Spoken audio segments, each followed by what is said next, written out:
अडला हरी गाढवाचे पाय धरी.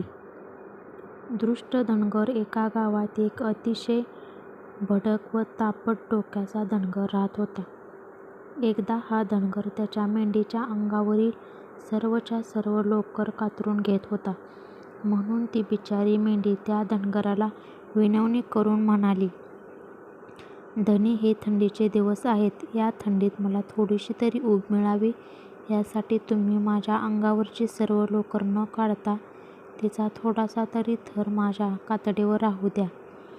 मेंढीचे ते बोलणे ऐकून तो तापट असलेला धनगर अजूनच चिडला व तिला म्हणाला, "मला अक्कल शिकवतेस काय? थांब, आता मी देखील तुझ्या लक्षात राहील असा धडा तुला शिकवतो." असे म्हणत त्या धनगराने त्या मेंढीचे एक अतिशय कोवळ व लहान असलेले कोकरू दगडावर आपटून ठार मारले. आपल्या कोकराला विनाकारण मारलेले बघून ती मेंढी दुःखाने अजूनच बेभान झाली व धनगराला म्हणाली, "धनी, तुम्ही किती क्रूर आहात. माझ्यावरील राग तुम्ही माझ्या निरपराध असलेल्या लेकरावर काढलात." मेंढीचे ते बोलणे ऐकून तो उलट्या काळजाचा धनगर तिला म्हणाला, "मी बघतो आहे की मी दिलेल्या धड्यापासून तू काहीच बोध घेतलेला दिसत नाही. तेव्हा आता तुझे तोंड कायमचे बंद करण्यासाठी तुझ्यासमोर तुझे दुसरे कोकरूही आपटून मारले नाही तर मी नावाचा धोंडू नाही."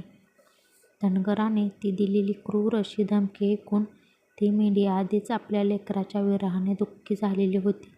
तेव्हा ती स्वतःशीच म्हणाली, "हा क्रूर असलेला तापट डोक्याचा धनगर बोलल्याप्रमाणे वागल्याशिवाय राहणार नाही.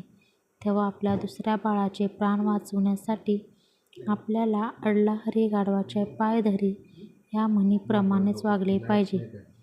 मनाशी असा निश्चय करून ती दुबळी असलेली मेंढी त्या धनगरापुढे आपले मस्तक वाकवून अतिशय गयावया करीत त्याला म्हणाली, "धनी, खरेच मीच महामूर्ख असून आपल्यासारखे चांगले आपणच आहात. तेव्हा खरोखरच मला क्षमा करा व माझ्या दुसऱ्या लेकराला कृपा करून जीवनदान द्या."